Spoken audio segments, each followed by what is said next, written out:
एक मैं आपको बात बताऊं, हमारी एक पड़ोस में एक नरेंद्र शर्मा जी रहते हैं।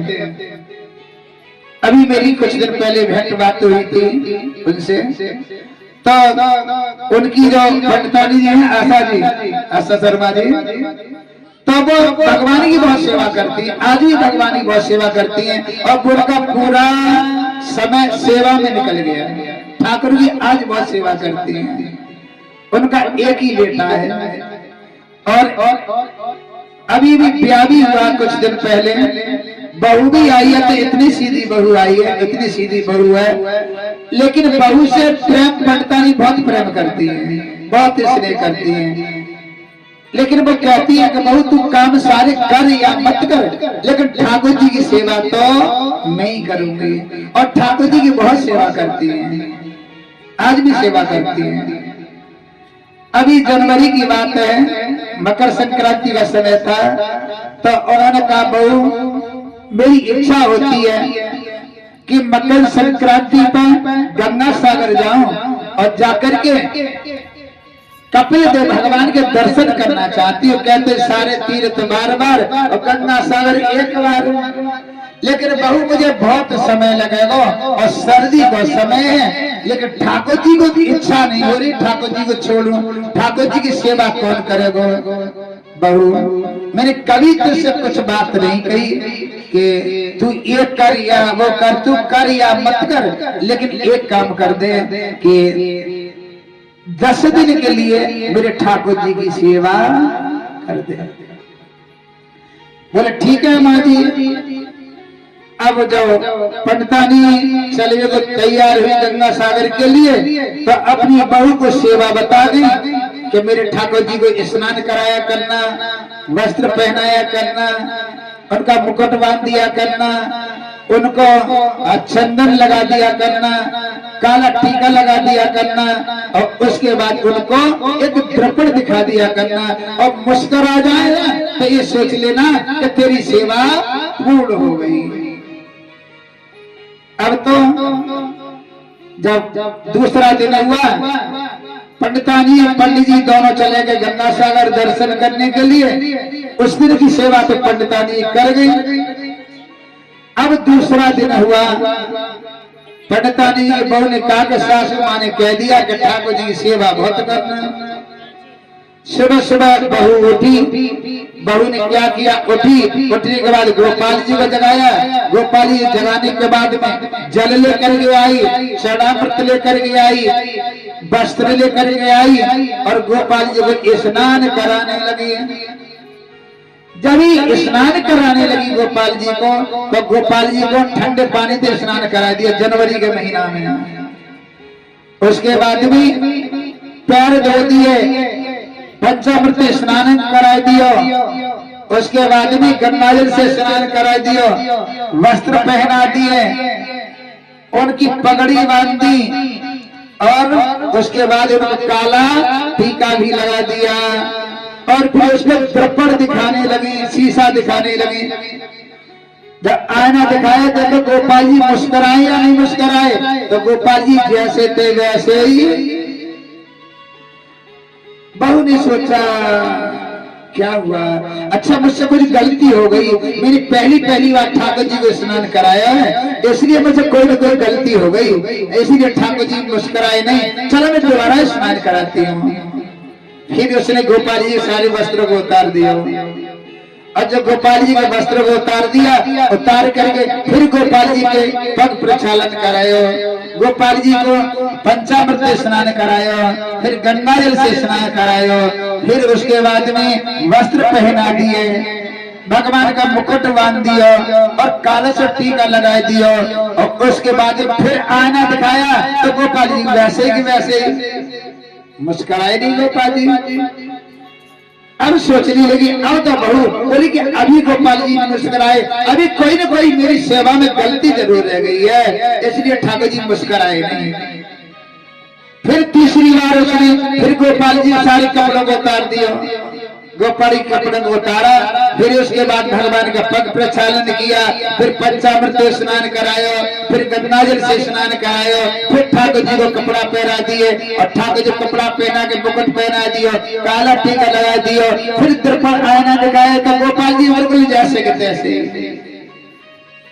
लेकिन बहू कहले गोपाल जी तुम मुझे पता तो बहुत हटीले हो, लेकिन मैं भी कम हटीली नहीं हूँ, तुम जब तो मुस्कुराओगे नहीं। मेरी सासू माँ कह के गई है कि गोपाल जी मुस्कुरा जाए तब भोजन करा देना, जब तक तो मुस्कुराओगे नहीं स्नान कराती रहूंगी। और वो इतनी हटीली बहू रहे भगवान की सेवा करने वाली, रात के 11 बज गए यही व्यवस्था करते करते। अब तो सर्दी में कोहरा कट जाता, जब 11 बजे तब फिर दोबारा 11 बजे उसने लगातार स्नान कराया। 11 बजे फिर भगवान के पैर धोए, फिर भगवान को पंचामृत स्नान करायो, उसके बाद में गंगा जल से स्नान करायो, सुंदर वस्त्र पहना दियो और वस्त्र पहनाने के बाद में फिर उनको आईना दिखाया। ठाकुर जी समझिए तो पागल बहू मिल गई, और अगर मैं नहीं मुस्कुराऊंगा नहीं तो ये मुझे परेशान करती, सर्दी वैसी पड़ रही है और सर्दी जुकाम वैसे चल रहे हो, और वो सर्दी जुकाम है गया तो बोले है गया काम। अब ठाकुर जी जैसे आना दिखाया तो ठाकुर जी मुस्कुरा गए। जब ठाकुर जी मुस्कुरा गए तो बहू बोली हाँ आ गए बस में। पहली मुस्कुरा जाते तो अच्छा मुझे गलती हो गई, कोई बात नहीं है। अब तो ठाकुर जी को बहू ने स्नान कराया, और स्नान कराने के बाद में फिर उनको भोजन करा दिया। भोजन कराने के बाद में खुद भोजन पाया ठाकुर जी के सामने बैठ करके, और फिर बहू सो गई और ठाकुर जी को सुला दिया। अब तो ऐसे ही दूसरा दिन हुआ, तो दूसरे दिन पहली बार में जब बहू ने स्नान कराया गोपाल जी के लिए, सुंदर वस्त्र पहनाए, टीका लगाया, और जैसे आना दिखाया तो गोपाल जी समझ गए तो पागल बहू मिलेगी, फिर वो कल की तरह मुझे स्नान कराएगी। तो ठाकुर जी पहली बार में मुस्कुरा गए। ठाकुर जी पहली बार मुस्कुरा गए।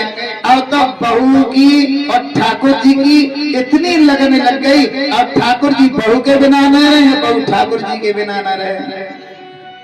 बहू जब रसोई में जाए तो ठाकुर जी खट खट खट करते हुए ऐसा प्रतीत हो बहू को ठाकुर जी मेरे पीछे पीछे रसोई में आ रहे हैं। उसके बाद में अगर बहू जाकर के बर्तन साफ करती है तो ठाकुर जी खट खट खट करके ऐसा बाले पड़ता है तो उनके पास में जाके पहुंच गए।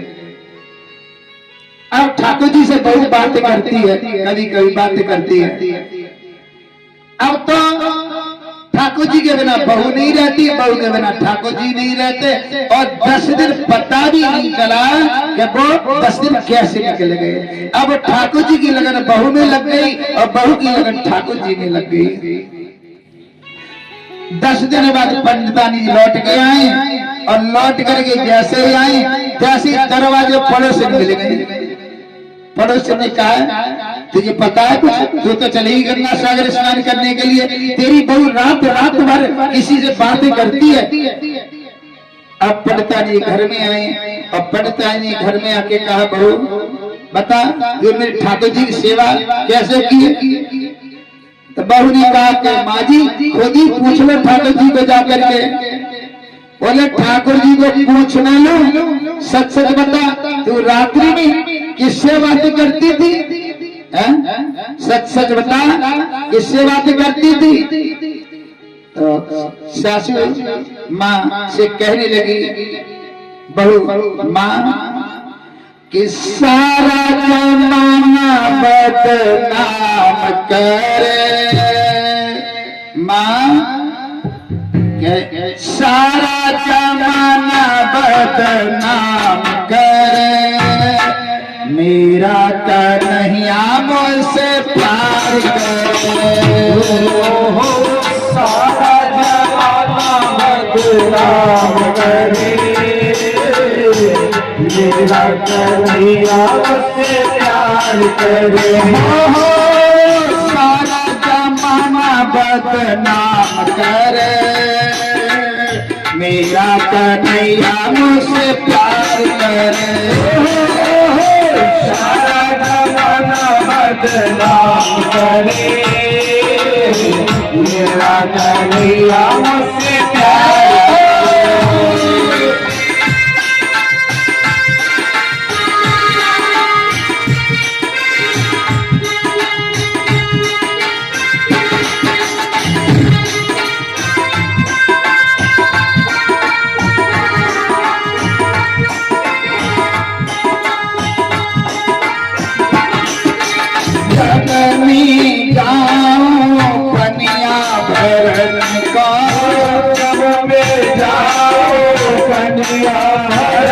जग में जाओ कन्या भरण को, जग में जाओ कन्या भरण को, कन्या भरण को मैया कन्या भरण को, कन्या भरण को मैया कन्या भरण को, पटकी उठाने का पुकार करे, मेरा कन्हैया मुझे प्यार करे, सारा जमाना बदनाम करे, मेरा कन्हैया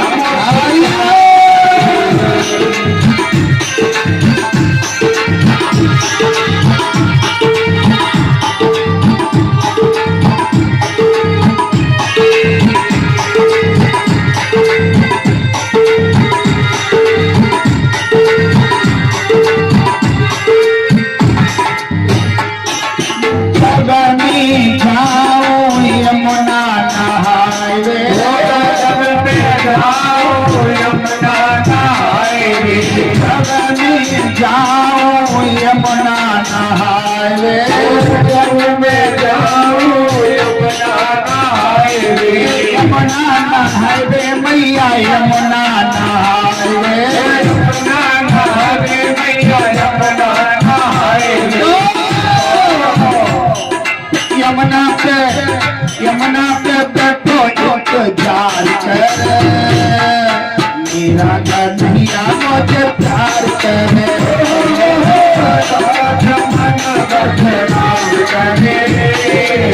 मेरा कन्हैया मुझे प्यार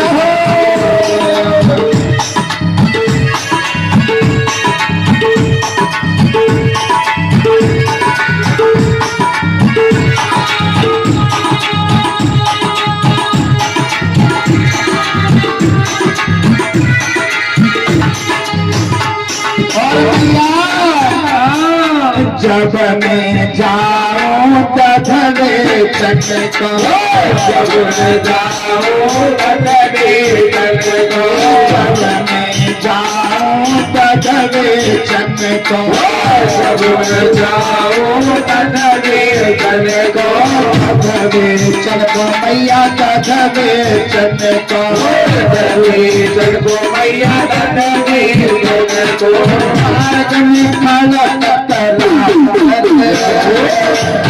मेरा कन्हैया मुझे प्यार करे, सारा जमाना बदनाम करे, मेरा कन्हैया मुझे प्यार करे, सारा जमाना बदनाम करे, मेरा कन्हैया मुझे प्यार करे, सारा जमाना बदनाम करे, मेरा कन्हैया मुझे प्यार करे, मेरा कन्हैया मुझे प्यार करे, मेरा कन्हैया मुझे प्यार करे।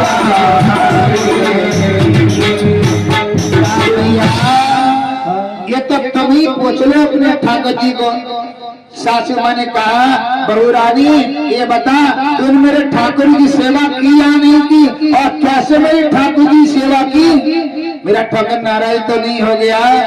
और सासू माँ पहुंची ठाकुर जी के पास बैठ गई और स्नान कराती जाती है और कहती है ठाकुर जी मेरी बहू बड़ी सीधी सादी है, भोली भाली है, मैं जानती हूँ मेरे तरह तुम्हारी सेवा मेरी बहू ने नहीं कर पाई होगी, ठाकुर जी मेरी बहू को क्षमा कर दियो, मेरी बहू को माफ कर दियो, मेरी बहू बड़ी सीधी सादी है।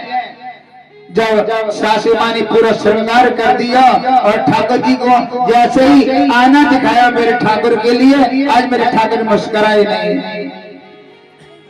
आज सासू माँ ने कहा ठाकुर जी मुझे पता है मेरी बहू से कुछ न कुछ गलती हो गई, इसलिए तुम मुस्कुराए नहीं हो, नाराज हो गए, मेरी बहू को क्षमा कर दो ठाकुर जी, मेरी बहू को क्षमा कर दो। वही ठाकुर जी की मूर्ति में तो साक्षात भगवान बोल पड़े और कहा अरे